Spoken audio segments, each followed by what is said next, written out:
কথাটা কি জানো, যখনই কোনো সাম্রাজ্যবাদী শক্তি রাজত্ব করতে এসেছে, প্রথম আক্রমণটা কিন্তু এসেছে নারী সমাজের উপর। গণধর্ষণ, খুন, এই শিকার হচ্ছে কারা? মেয়েরা। কারণটা খুব পরিষ্কার, বুঝলি? মেয়েদেরকে ঘরে আটকে রাখো, সমাজে আপনার মধ্যে এমনি আটকে দেবে। পারিবারিক মেরুদণ্ডটাকে ভেঙে দাও, দেখবে সামাজিক মেরুদণ্ডটা তাদের আঘাত পাবে। মুখ্যমন্ত্রীর আপনার চ্যানেল বক্তব্য, যারা রেপ হচ্ছে তারা নাকি সব রেপ হওয়ার জন্যই তৃণমূলের দামাল ছেলেদের প্ররোচনা দিচ্ছে। একটু দুরন্ত হয়, দামাল ছেলে মেয়েরা একটু দুরন্ত হয়, কখনো কখনো একটু দুষ্টুমিও করে, এটা তাদের জীবনের লক্ষ্য। কখনো কখনো একটু দুষ্টুমিও করে, এটা তাদের জীবনের লক্ষ্য। কখনো কখনো একটু দুষ্টুমিও করে, এটা তাদের জীবনের লক্ষ্য। কোনো সুস্থ মানুষ এই ধরনের কথা বলতে পারে বলে তো অ্যাটলিস্ট আমার ধারণা ছিল না। তাহলে এর আগে এরকম ঘটনা কখনো ঘটেছে যে মেয়েরা ভয়ে বাড়ির বাইরে বেরোতে পারছে না? কি কি হবে কে জানে। তাহলে তো ওই বিজ্ঞাপনের ভাষায় বলতে হয়, और क्या क्या होगा आप लोगों को आइडिया नहीं है। খেটে খাই, সুজন মামাকে ভোট দেবো। সুজনদা, প্রশ্নটা হচ্ছে যে কেন্দ্রে বিজেপি, কংগ্রেস, তৃণমূল নয় কেন, বামফ্রন্টে কেন? বস্তুত যেভাবে কংগ্রেসের নেতৃত্বাধীন ইউপিএ সরকার চলেছে, যার অংশীদার তৃণমূল কংগ্রেসও বটে, ইউপিএ 2 এর তারা শরিক ছিল এবং সিংহভাগ সময় ধরেই তারা ছিল, তাতে কোনো কারণ নেই সাফারিং ইন্ডিয়া, শাইনিং ইন্ডিয়া, যে ফারাকটা ক্রমশ বেড়েছে। সরকার যে টিকবে না এটা সবাই জানে, এই সরকারকে হারা কোনো সন্দেহ। তাহলে বিজেপি কোনো প্রশ্ন উঠছে না। যে অপরাধী কংগ্রেস, ইউপি, দুর্নীতির প্রশ্নই হোক আর উদার অর্থনীতির প্রশ্নই হোক, তার থেকে পারলে বেশি অপরাধী বিজেপি, এ নিয়ে কোনো সন্দেহ নেই।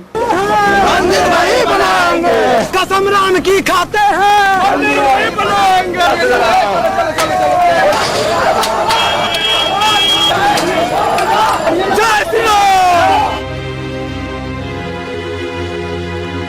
বড় কর্পোরেটররা বিজেপির পক্ষে এত গান গাইতে শুরু করেছেন কেন? তারা বুঝেছেন তাদের স্বার্থ কংগ্রেসের চেয়ে একটু বেশি রক্ষা করতে পারবে বিজেপি। তার সঙ্গে সঙ্গে সাম্প্রদায়িকতা প্রশ্ন আমাদের আছে, বিপজ্জনক ভাবে আমাদের গোটা দেশটা বিপদের মতো করুক, আমি তো চাইব না। স্বাভাবিক কারণে কংগ্রেস যেমন নয়, বিজেপিও তেমন নয়, এটা নিয়ে কোনো সন্দেহ নেই। সেটাই আমাদের মনোভাব হতে হবে। তৃণমূলের প্রশ্ন আসছে কোথায়? তৃণমূলের প্রশ্ন আসছে না, সেটা তৃণমূলে ফেডারেল ফ্রন্টের কথাটা বলছিল, সে কথাটা এখন আমি উচ্চারণ করছি না। আন্না হাজারে কিছুদিন বলছিল, আন্না হাজারের নাম শুনলে এখন যেন ভূতের ভয় দেখছে তৃণমূল কংগ্রেস। কখন কি বলে এদের ঠিক ঠিকানা নেই তো। এবং তার সঙ্গে আরেকটা খুব গুরুত্বপূর্ণ প্রসঙ্গ যেটা, সেটা হচ্ছে যে তারা পারবে না, পারা সম্ভব নয়, কোনো নীতিগত অবস্থান নেই। কখনো কংগ্রেসের সঙ্গে থেকেছে, কখনো বিজেপির সঙ্গে থেকেছে। কেন কংগ্রেসের সঙ্গে থাকলো, কেন বিজেপির সঙ্গে থাকলো, কেউ জানে। এখনকার প্রশ্ন এসে দাঁড়িয়ে যাচ্ছে, কর্পোরেট সেক্টর এবং উগ্র সাম্প্রদায়িক শক্তি তারা নরেন্দ্র মোদীকে প্রধানমন্ত্রী হিসেবে দেখতে চায়। তৃণমূলের সমর্থন বাড়লে সেটা নরেন্দ্র মোদীর সুবিধা হতে পারে বলে নরেন্দ্র মোদীর উৎসাহ আছে, যেটা রাজ্যের মানুষের তো আসলে উৎসাহ নেই, থাকতে পারে না। কোনো প্রশ্ন উঠছে না, না কংগ্রেস, না বিজেপি, না তৃণমূল। অবস্থানটা হতে হবে নীতিগত, নেতাভিত্তিক নয়। বামপন্থীরা নীতিগত অবস্থান নিয়ে চলবে। গত 20 বছর ধরে উদার অর্থনীতির বিরুদ্ধে টানা লড়াই বামপন্থীরা করেছে, মানুষকে সর্বনাশ করে দেওয়ার ব্যবস্থা করছে দিল্লিওয়ালা। তার পিছনে আছে অর্থনৈতিক বড় শক্তিগুলো, তারা কংগ্রেসকে চায়, তার চাইতে এখন তারা বেশি বিজেপিকে চায়। তৃণমূল বিজেপিকে সাহায্য করতে পারে, বিজেপিকে ভরসা না করলে তৃণমূলকে ভরসা করার কোনো কারণ নেই। এর বাইরে একটা মানুষের নীতিগত ঐক্য গড়ে উঠবে। বামপন্থী শক্তি যত বাড়বে তত সেই ঐক্য দৃঢ় হবে, তত সেই ঐক্য অগ্রগতিতে এগিয়ে যাবে।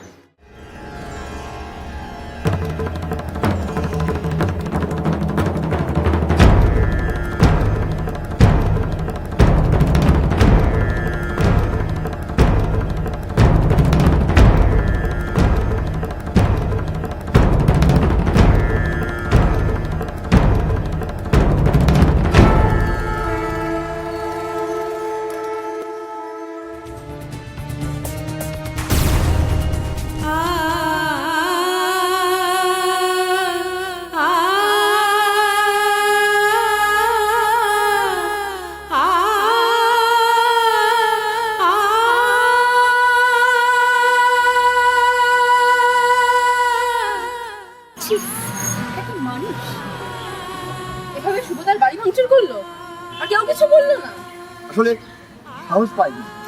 ওরা যেভাবে একদম গুন্ডা বাহিনী নিয়ে গেছিল, তো কিছু বড় সাহসই পাইনি। আমি তো বুঝতে পারছি না যে এইভাবে হামলা করার কারণটাই বা কি। কারণটা খুব সহজ। শুভকার বলেছিল তৃণমূলের মিছিলে যেতে হবে, শুভ যায়নি।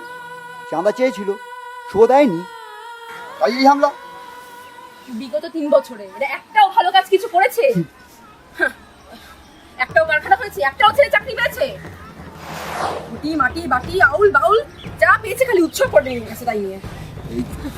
এইভাবেই হামলা করছে ওরা, পার্টি অফিস ভাঙচুর করছে, সরাসরি মানুষ খুন করছে। ওই তো রাজা আসছে। শুভদার অবস্থা কি? এখন ঠিক আছে, বিকেলে আমরা সবাই যাবো। কিন্তু সেটা কি উচিত হবে? মানে? যদি রাস্তায় আবার হামলা করে তখন? কি ভয় পেয়ে চুপ করে থাকবো? অনেক মার খেয়েছি, আর নয়, এবার কিন্তু প্রতিরোধের বেলা। ঠিক, একদম ঠিক। সুজনদা জানেন বিষয়টা? ঘটনার পরেই সুজনদা চলে এসেছে। তুই তো জানিস তো, অঞ্চলের প্রতিটা মানুষের প্রয়োজন থাকে না। সব থেকে বড় কথা হচ্ছে নিজের কেন্দ্রকে উনি হাতের তালুর মতো রাখছেন। একদম ঠিক বলেছিস। তাহলে কি আর এমনি এমনি সর্বভারতীয় গ্রহণযোগ্যতা পান?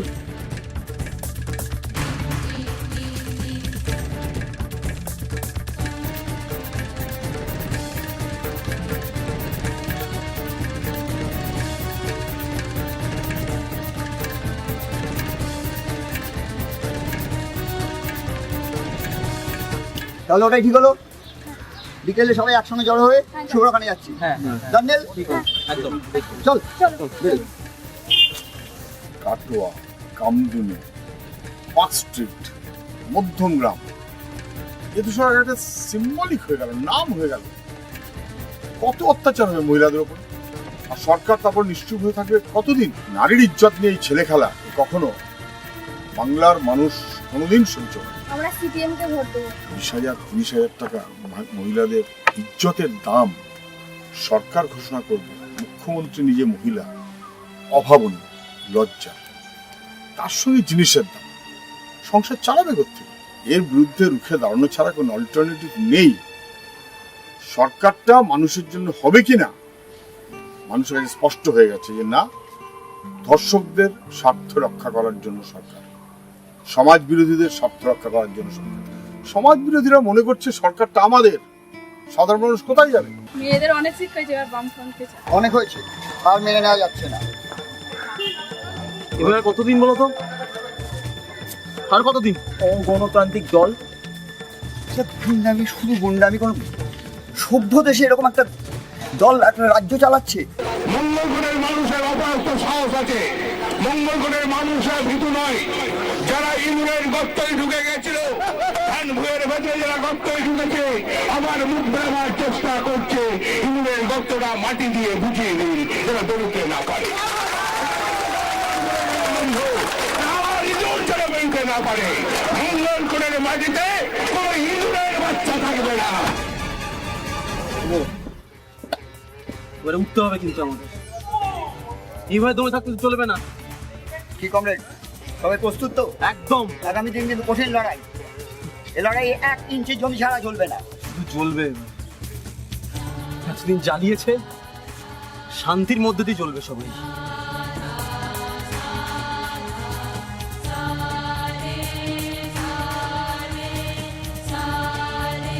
দেখ দেখ দেখ, তুই ভেঙে পড়ছিস, কাঁদছিস তুই। ওই দেখ, ওই দেখ, আগামী দিনের উত্তরসূরি আসছে। দেখ শুভ, হ্যাঁ, cheer up man.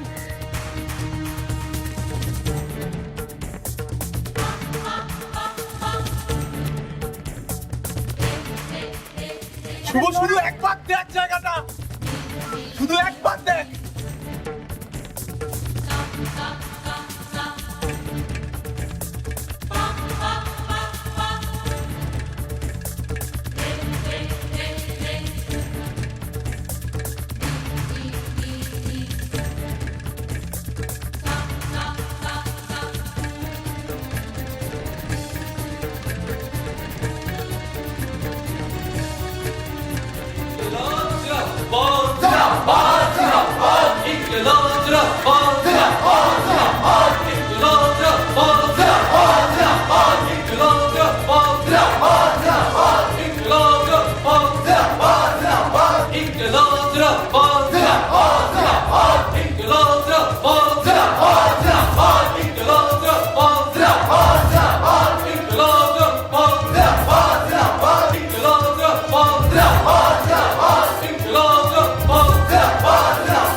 লোকসভা কেন্দ্রে বামফ্রন্ট মনোনীত সিপিআইএম প্রার্থী ডক্টর সুজন চক্রবর্তীকে বিপুল ভোটে জয় করুন, জয় করুন, জয় করুন।